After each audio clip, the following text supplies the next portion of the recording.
fundamentalmente será conversar sobre cómo encaramos en Paraguay la educación, porque la escuela nació siendo selectiva y desde el año 1948, después de una de las mayores barbaridades que como humanidad hemos vivido, la Segunda Guerra Mundial, pareciera que nacía una nueva humanidad en muchas intenciones y producto de ella muchas instituciones, y la educación por primera vez pasa a ser considerada un derecho humano universal.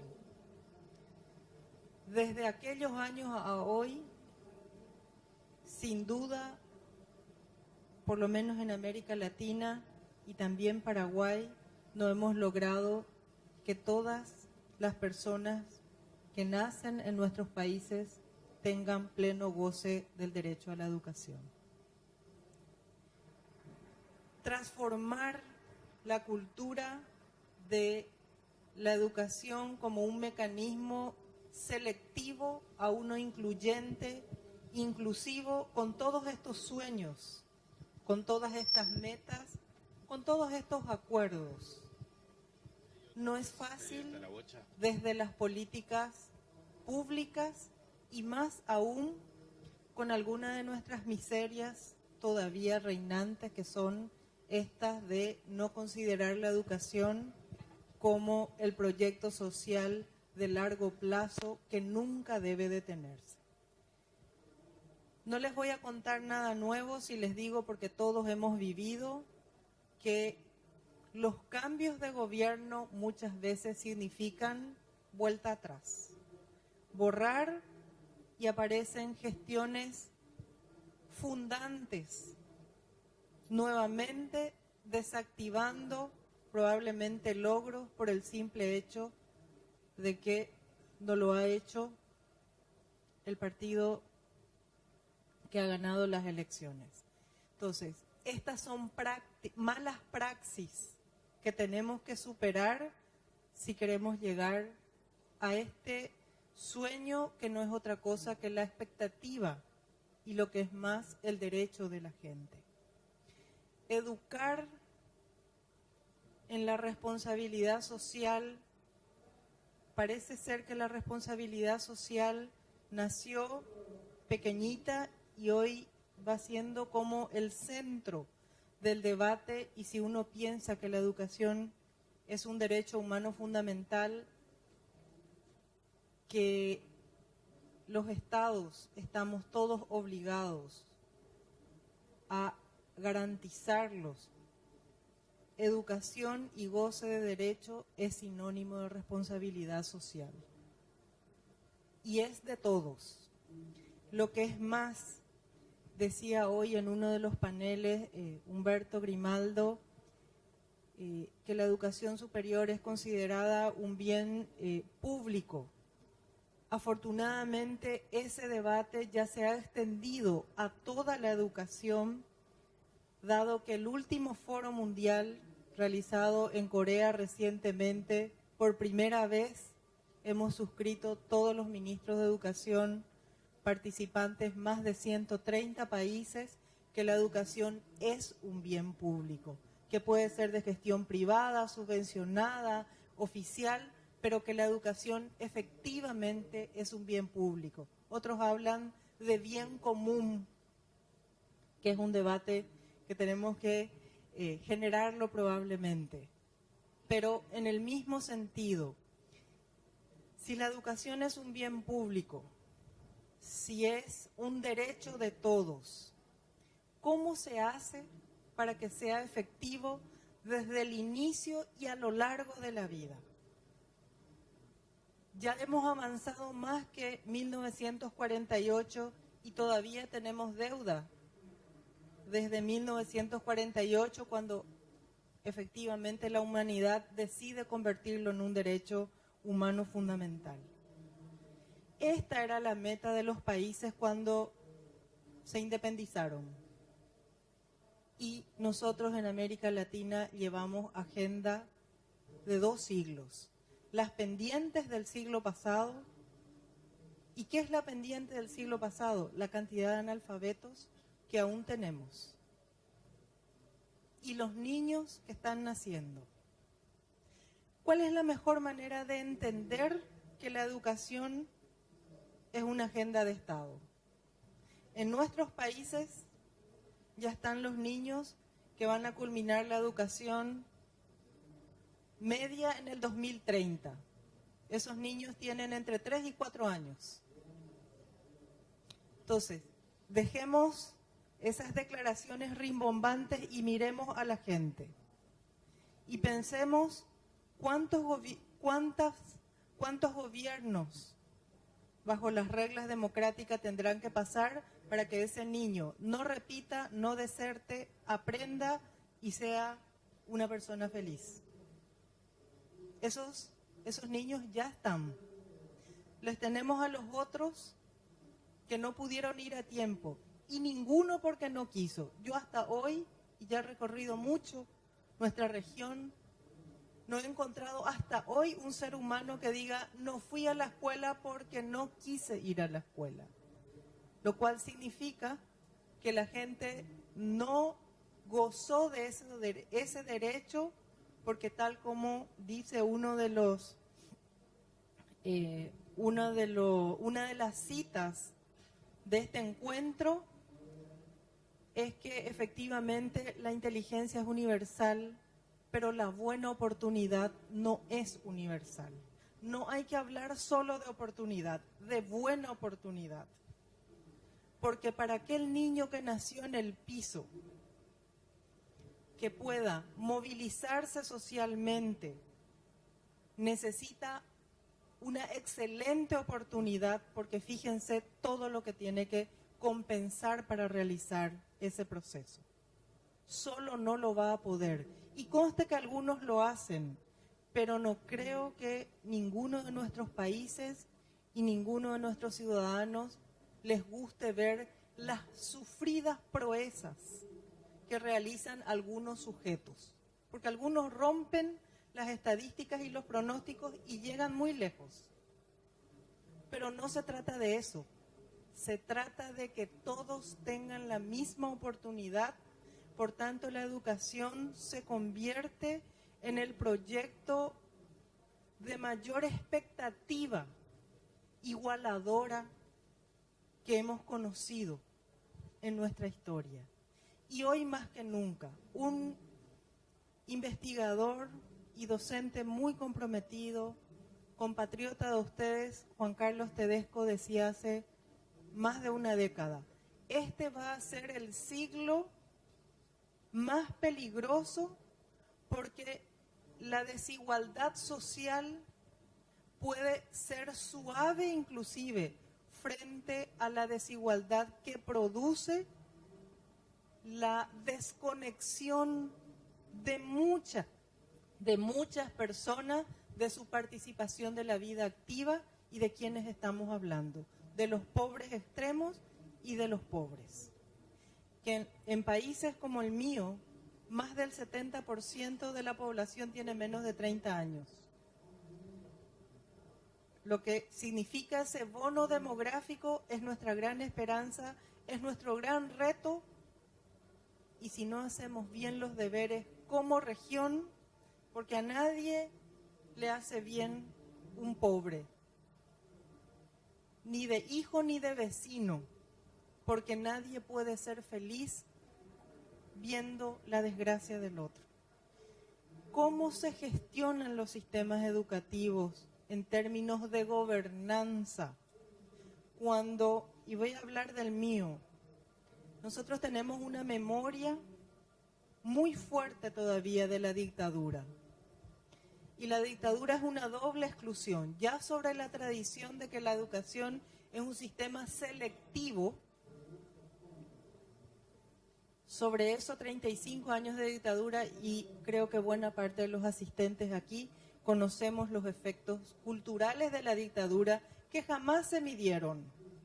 A propósito, siempre creímos que con los gobiernos democráticos resolvíamos, ni siquiera hablábamos de esa cosa que queda ahí y que hoy nos muestra que la sociedad está muy lejos y muy por delante de la capacidad de respuesta de nuestras instituciones.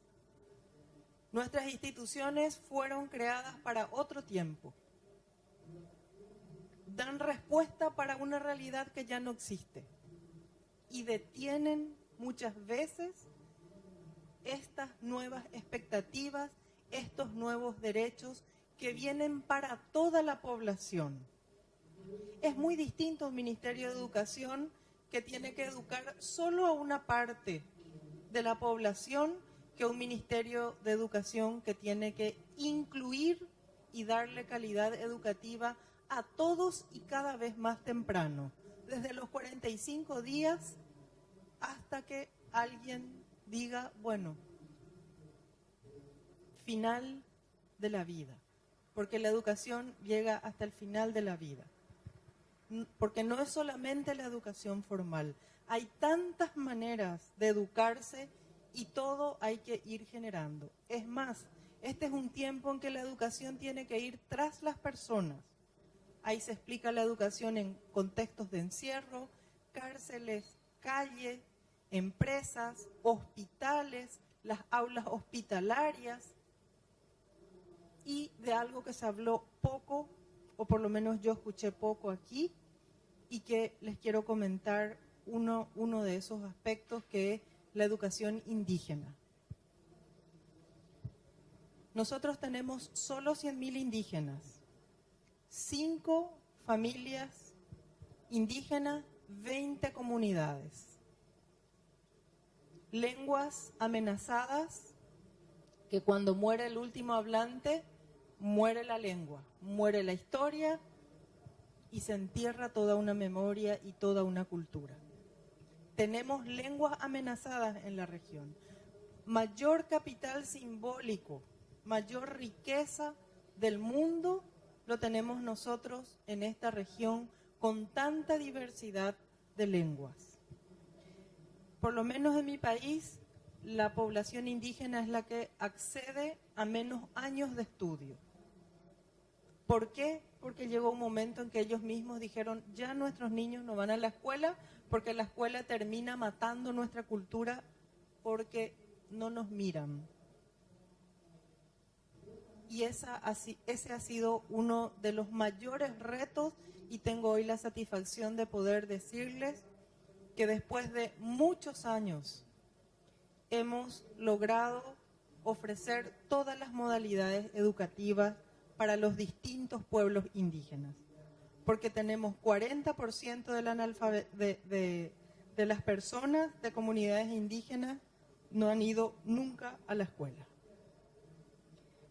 Es uno de los proyectos interculturales más ambiciosos y, hablando de gobernanza, es el Consejo de Educación Indígena, recientemente creado para nosotros, una garantía de las posibilidades de marcha de este proyecto educativo que, independientemente de las gestiones de gobierno, se van a mantener. ¿Por qué digo esto? Porque la educación indígena es probablemente el reto cultural y científico más desafiante, porque uno no puede hacer por ello. Rompemos con todos los esquemas tradicionales de educación para poder trabajar en esas poblaciones. Hemos instalado las primeras experiencias de educación inicial de 3 y 4 años, con enfoque intercultural, con profesionales, a condición, nos dijo el Consejo de Educación Indígena, de que participen las madres sabias, que son los puentes entre la cultura universal y cada una de las culturas, y el principal interés es conservar la lengua y superar la condición de lenguas ágrafas, porque son eminentemente orales. Algunas ya no son ágrafas, pero son las minoritarias. Entonces, fíjense, cada persona, cada comunidad exige una atención y un foco distinto para que esa educación sea pertinente, sea sustentable y realmente le haga partícipe. Entonces, ¿cuál es la dinámica de trabajo? Bueno, ya con décadas de esfuerzos,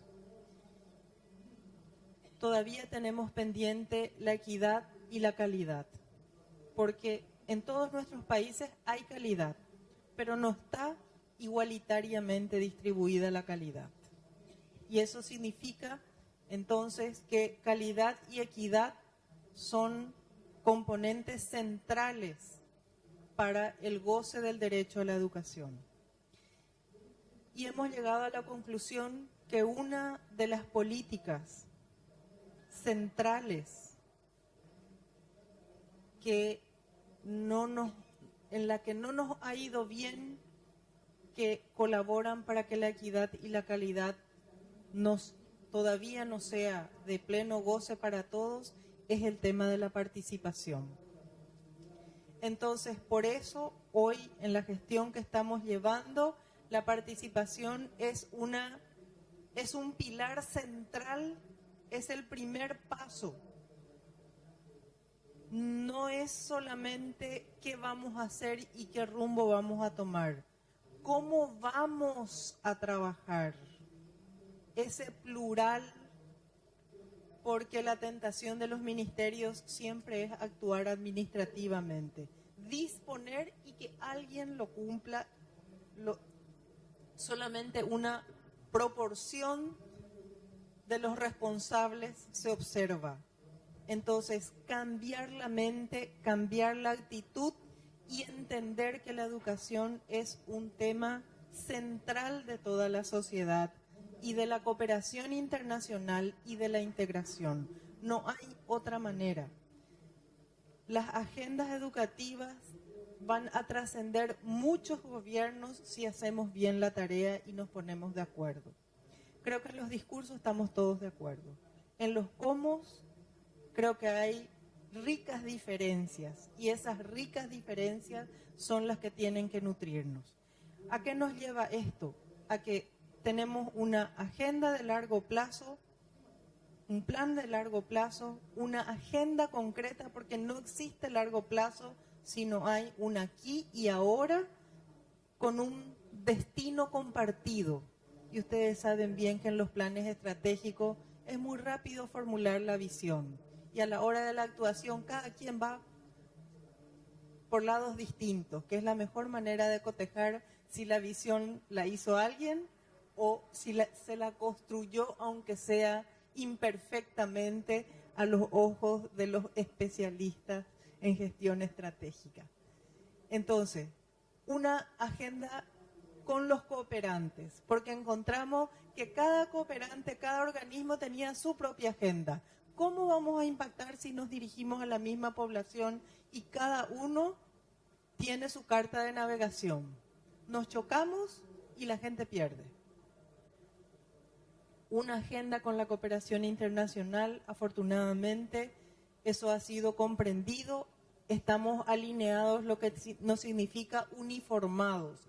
Concertamos para dónde vamos y cada quien va anotando sus intereses en función también de la misión que cumple en el país, tanto organismos multilaterales como de cooperación horizontal. La sociedad civil.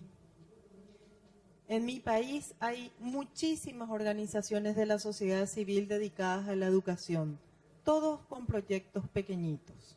Entonces eso procuramos trabajar por tema y en territorio, que es el otro aspecto fundamental. Hay que aterrizar ahí donde está la gente y la equidad tiene que estar en la selección de los que más necesitan primero. Luego, todo el tema de la cultura de participación de los padres. Los padres se quejan de los profesores se quejan de los padres. El esfuerzo de la construcción de la comunidad educativa. Y no es fácil porque en mi país muchas directoras convocan a las madres o para pedirle dinero o para decirle que el hijo tuvo mala nota. Las dos malas noticias para familias Claro, pero ¿qué significa eso? Que también hay tal estereotipo de roles, en el sentido que los padres depositan en la escuela que la escuela resuelva, y hay una fantasía respecto del poder de los padres sobre la educación de los hijos en tiempos en que los padres muchas veces no le ven a los hijos excepto los fines de semana. Entonces, construir esta comunidad educativa es uno de nuestros grandes esfuerzos. Y otro aspecto fundamental, que es en el punto en el que nos encontramos hoy, dos puntos centrales. El trabajo con los sindicatos, que es otro tema de lo que no se habla en América Latina, o se habla muy poco en nuestros, por lo menos, congresos. Creo que vale la pena una conversación profunda y franca, porque muchas veces esas confrontaciones hacen que en América Latina los niños pierdan hasta 2 meses de clase, por razones que pueden ser valederas de parte de las reivindicaciones. Sin embargo, existe el interés superior del niño. Entonces, esa tesis de cómo dialogamos para no tenerle de rehén a los niños y cómo no tenerles privados a ellos de sus derechos. La convivencia de los derechos de los profesores con la convivencia de los derechos de los niños son los grandes temas que todavía tenemos que trabajar. Estamos en un esfuerzo en esa dirección, discutiendo nuevos contratos colectivos.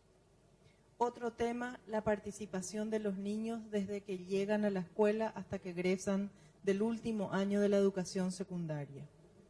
Estamos disponiendo mayor conexión entre las organizaciones de los niños y todo lo que es el currículum, el desarrollo curricular. Los niños se pasan estudiando cómo se participa, que es como decía recién en un panel una compatriota de ustedes en el panel anterior, que es como diseñar cómo se va a jugar el partido de fútbol sin bajar nunca a la cancha.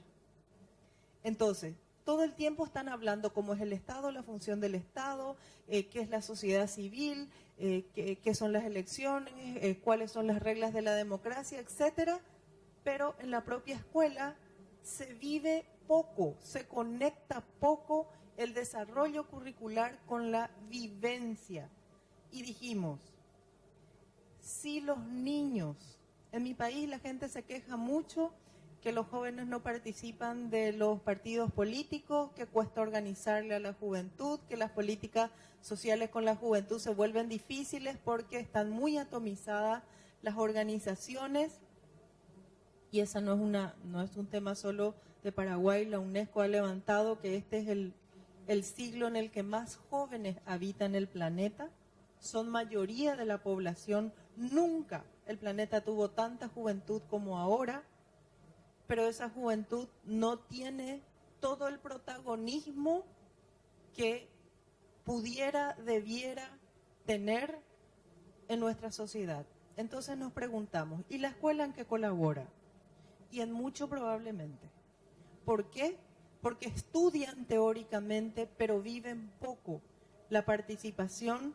Entonces, ese es otro reto curricular, extracurricular y de la sociedad. Porque si los chicos egresan sin haber participado de un consejo de grado, sin haber presidido un proyecto, sin haber representado a su escuela, sin tener en cuenta los problemas que viven jóvenes distintos a él o a ella, ¿qué significa?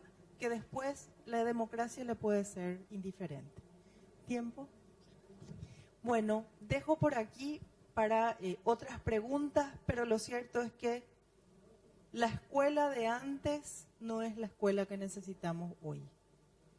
Pero una sociedad sin escuela es una sociedad sin esperanza. Por tanto, en la escuela hay nueva esperanza, pero esa escuela tiene que ser eminentemente abierta, un sistema abierto, nada de sistemas clausurados, porque esos mueren muy rápidamente y no es problema que mueran las instituciones, el problema es que truncan proyectos de vida individuales y colectivos. Gracias. Muchas gracias. Muchas gracias, ministro Lafuente.